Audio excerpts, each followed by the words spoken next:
chers téléspectateurs, chères téléspectatrices. Nous sommes de retour sur France Nawak, en duplex avec la virologue, professeur Walou, qui nous a fait le plaisir de revenir sur notre antenne. Professeur Walou, merci d'être revenu sur France Nawak. Je vous en prie. Nous avons une première question. Tout d'abord, nous avons remarqué que vous aviez été très discrète ces derniers mois. On ne vous a pas beaucoup entendu. Une raison à cette absence sur les médias, professeur Walou?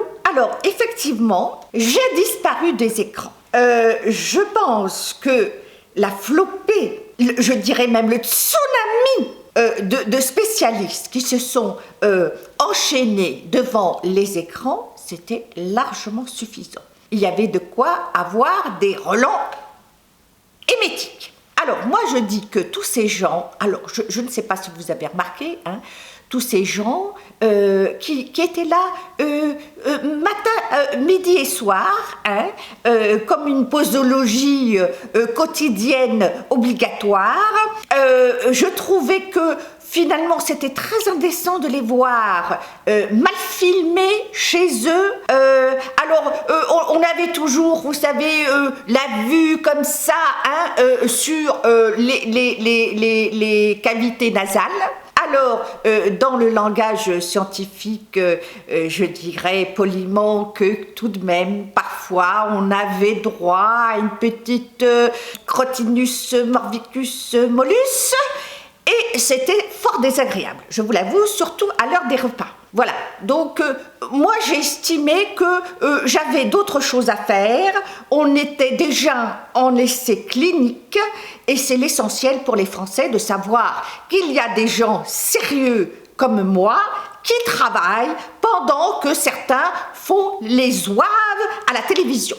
Justement, professeur Walou, quels ont été vos travaux ces derniers mois? Alors, justement, ces derniers mois, nous avons procédé à des essais cliniques poussés sur les humains. Alors, j'ose le dire, vous savez, je vous trouve très courageuse de m'inviter parce que vous savez que je n'ai pas le droit d'être sur BFM TV, ce qui est quand même incroyable, parce que je suis politiquement incorrecte.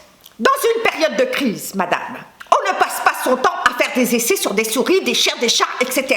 D'ailleurs, ça soulève toujours des questions, n'est-ce pas? Faut-il faire souffrir des animaux alors qu'on a des vieux qui ne servent à rien et qui pourraient tout à fait faire le taf, comme dirait mon petit-neveu. Bon. Vous ne pouvez pas dire ça, professeur Walou. Non, mais justement, madame, si vous m'invitez, il faut me laisser m'exprimer, n'est-ce pas? Il faut me laisser m'exprimer. Je viens ici avec une bonne nouvelle pour dire nous avons avancé. Si vous voulez que je vous dise comment nous avons avancé, il faut me laisser parler. Je parle. Bon, donc, je vous disais, dans notre service, nous avons tout de même un certain nombre de personnes âgées qui sont en détresse. Il faut bien le dire, parce qu'ils n'ont pas de famille. Et que ce Covid, évidemment, les angoisse terriblement. Alors, je signale quand même qu'ils n'ont pas de famille, parce qu'évidemment, nous ne pouvions pas prendre des personnes pour ces essais qui ont de la famille, avec tous les problèmes que cela peut engendrer, les procès, etc. Bon, je vous laisse deviner. Donc, ces personnes étaient, il faut que vous le sachiez, étaient d'accord, nous avons eu leur consentement. Ce sont des personnes très âgées qui avaient au-delà de 75 ans, qui de toute façon étaient extrêmement déprimés, pour ne pas dire dépressives, et qui de toute façon pensaient que leur vie ne servait à rien. Et c'est là que nous intervenons, que nous essayons de leur expliquer d'une façon très psychologue. Oui, c'est vrai, en marchant un petit peu sur des œufs, nous leur expliquons que non, leur vie n'est pas terminée. Ils peuvent encore servir à la cause humaine. Et ce n'est pas rien.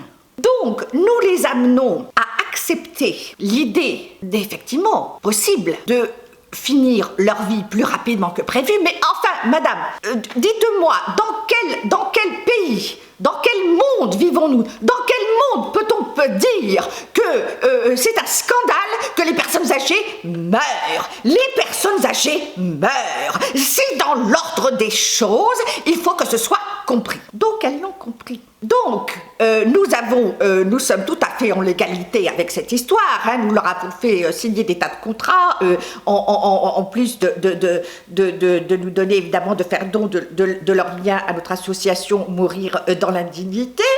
Et nous avons pu procéder enfin à ces essais cliniques. Alors en quoi consiste-t-il ? Le président, par exemple, américain, Monsieur Donald Trump, a été beaucoup critiqué sur certaines idées que nous avons pris au passage. À la volée, les idées de Monsieur Trump, mais c'est pas si bête. Ce n'est pas si bête. Réfléchissons un instant.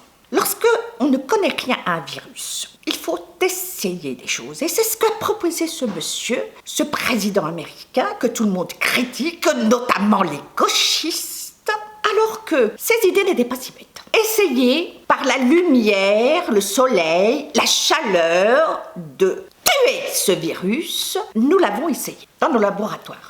Alors, comme je vous disais, parmi le vivier de personnes âgées que nous avions qui étaient consentantes, je le rappelle, nous avons appliqué des plaques électriques sur les bras de certaines d'entre elles. Mais ça n'a pas marché. Ça n'a pas marché, ça, je ne sais même pas si je devrais le dire d'ailleurs, parce que du coup, on les a envoyés à Garches, à l'hôpital des Grands Brûlés. Ça n'a pas marché du tout.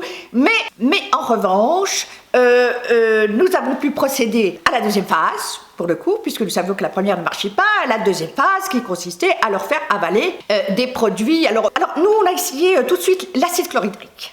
L'acide chlorhydrique, je me suis dit, c'est beaucoup plus efficace. Alors malheureusement, les personnes se sont dissoutes. Ça, c'est très embêtant parce que, alors heureusement qu'elle n'avait pas de famille parce que du coup, on n'a pas retrouvé grand-chose. Enfin bon, c'est affreux. C'est affreux. Je dois avouer que ces essais cliniques-là, et vous voyez, je suis honnête puisque je dis tout, je n'ai rien à cacher. Encore une fois, je vous le dis, ces personnes ont signé, donc avec leurs petits doigts, et avec leur sang au bas de la page. Donc voilà. Ça, c'était la première partie qui n'a pas été un franc succès, je vous l'avoue. Alors, professeur Walou, il semblerait que les Russes aient mis au point un vaccin. Écoutez, c'est extraordinaire que vous me parliez des vaccins, parce que là, vous me parlez, madame, du vaccin russe. Oui. Russe. Oui. D'accord. Donc, bon, moi je l'ai dit clairement, hein, je crois, je suis plutôt pro-Amérique, si vous voulez, hein, et j'ai une admiration folle pour monsieur Donald Trump. Donc, je ne peux pas vous dire que j'ai un doute sur le vaccin russe. Enfin, des gens, vous comprenez, on ne sait pas ce qu'ils vont nous mettre dans le vaccin. Est-ce qu'ils vont nous mettre de la vodka? Est-ce qu'ils vont nous mettre... Vous comprenez? Alors, ce sont quand même des gens... la plupart du temps très sous. C'est un petit peu raciste de dire ça, madame. Là, vous vous basez sur des clichés quand même. Madame, ce n'est pas raciste. Je vais vous dire, on a eu une jeune femme russe dans nos services que nous avons tenté de soigner. Nous lui avons administré, je ne peux pas le dire puisque c'est un secret médical, un médicament par intraveineuse. Elle s'est saisie de la seringue et elle l'a jetée en l'air en faisant la polka et elle a cassé la seringue. Vous comprenez? Parce que ces gens ont des habitudes, ils cassent tout, ils picolent, hop, ils prennent un verre de vodka, hop, ils jettent, vous leur mettez une seringue, ils prennent la seringue, hop, ils la jettent. Alors, qu'est-ce que ça veut dire? Vous comprenez que là, c'est du vécu, madame. Alors, on est toujours accusé de racisme lorsqu'on est dans la réalité, dans la vérité. Non, je suis désolée, moi je ne ferai pas confiance à un vaccin russe qui vient du KGB. Vous avez vu ce qu'ils ont fait à ce malheureux opposant, hein? Alors ils peuvent vous mettre pas seulement que de la vodka, parce que là encore on pourrait passer une bonne soirée, hein? Faut pas non plus, bon, je ne crache pas sur un petit verre moi-même, hein? Mais si vous voulez, si c'est pour avoir des choses, des poisons, hein? Avec des éruptions de boutons cutanés, hein? Ou d'autres choses plus graves, non, je suis désolée, je ne peux pas faire confiance aux Russes. Mais alors quid du vaccin français? On est toujours dans la guerre froide. Oui, je vous écoute. Mais alors quid du vaccin français, madame Walou, qui a été créé dans les labos concurrents des vôtres? Non, les Français, vous savez, ont toujours, malheureusement, on est bien obligé de l'avouer, à la traîne. Ils traînent. Les Français ont toujours traîné pour tout, hein. Alors, tout ce qui est scientifique, tout ce qui est avancée médicale, etc., les Français traînent. Qu'est-ce qu'ils font? Ils traînent, et ça traîne, et ça traîne. Voilà. Qu'est-ce qu'il aime, le Français? Pardonnez-moi, mais c'est passer 5 heures à table, hein, avec des bons petits vins, des fromages. Alors, il y en a 365 autant de jours dans l'année, tout le monde le sait. Alors, ils passent leur temps à manger, à faire des réunions familiales, à s'éterniser. Voilà, c'est tout ce qu'ils savent faire, hein, les Français. Bon. D'ailleurs, Madame Walou, nous rappelons que vous avez été extrêmement choquée d'apprendre qu'il y a eu des fêtes étudiantes, il y a eu beaucoup de jeunes qui se sont rassemblés, notamment sur le canal Saint-Martin, dans le 10e arrondissement, quartier que vous détestez, rappelons-nous. Oui, alors, Madame, je ne sais pas quelle est cette information que vous avez eue, vous voyez, comme quoi les rumeurs sont toujours, restent des rumeurs, et sont totalement fausses. Alors, ce n'est pas parce que j'ai un certain âge que je suis contre la jeunesse. Je trouve que cette jeunesse-là, justement, elle est résistante. Hein, résiliente. Alors moi, au contraire, alors je trouve que justement, il vaut mieux que nous, les scientifiques, nous soyons dans nos laboratoires à chercher des médicaments efficaces et pratiquer tous les protocoles nécessaires pour cela, que de jeter la pierre à la jeunesse. Non, madame, je ne suis pas contre la jeunesse. C'est vrai, je déteste le canal Saint-Martin, c'est plein de migrants, de rats crevés dans les eaux, enfin c'est épouvantable, mais ils ont le droit de faire la fête, ce sont des jeunes.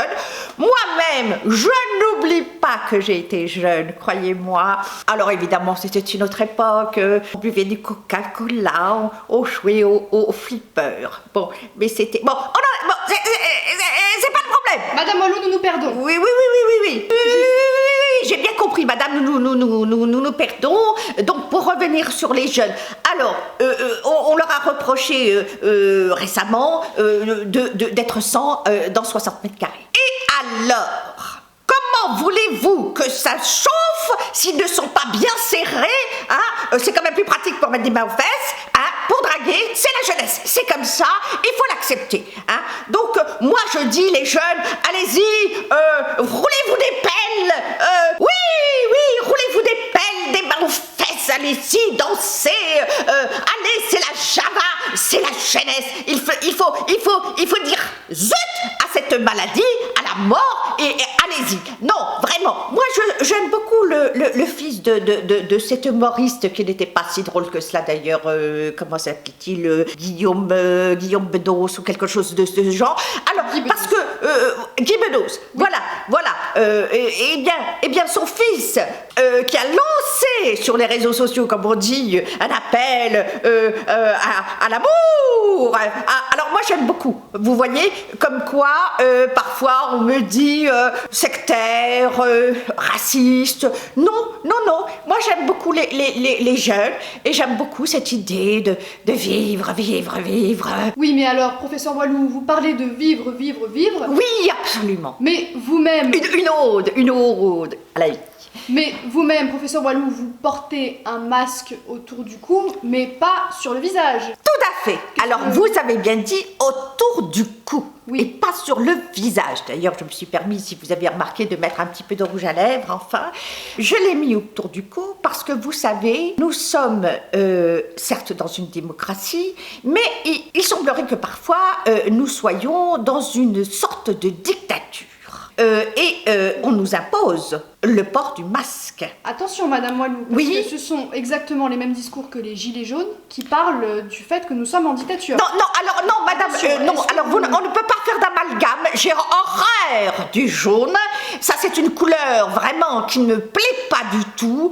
Et les pauvres Gilets jaunes, comme vous dites, s'ils avaient trouvé des gilets de meilleur goût, eh bien, ils n'auraient pas de gilets jaunes. Alors, si vous voulez, s'il vous plaît, on va arrêter cette parenthèse. Hein. Moi, je vous dis que, comme dit Guillaume Bedos, il faut vivre. Il faut vivre. Alors, on est obligé de mettre des masques. Donc, écoutez, je suis comme tout le monde.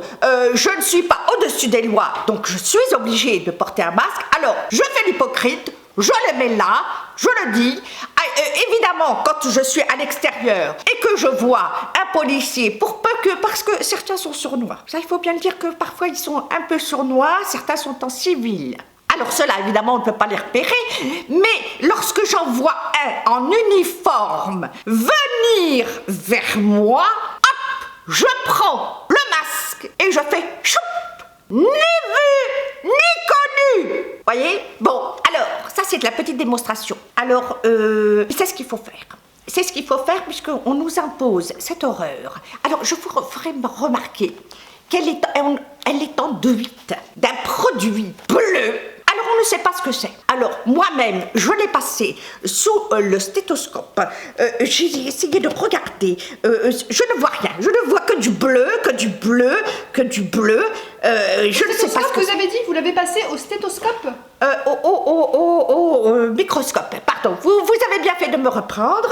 Alors, le stéthoscope, donc je vous disais, n'a rien révélé. Ce sont probablement des produits qui viennent certainement de centrales nucléaires et ce sont des produits donc des dissolvants dilués. Voilà, c'est ce que je peux vous dire. Professeur Walou, est-ce que vous êtes en train de dire que les Chinois qui nous vendent leurs masques essayent de nous intoxiquer? Ah, alors, c'est très bien que vous me parliez des Chinois. C'est là où j'ai bien conscience que ma voix est dissonante. Parmi les scientifiques et parmi surtout les politiques, je vous rappelle que ce virus vient de Chine et que après avoir endigué leur épidémie sur leur territoire, ils se sont mis tous de nouveau, comme des petites fourmis, à nous fabriquer des masques pour nous les vendre. Ils ont gagné des millions avec ça.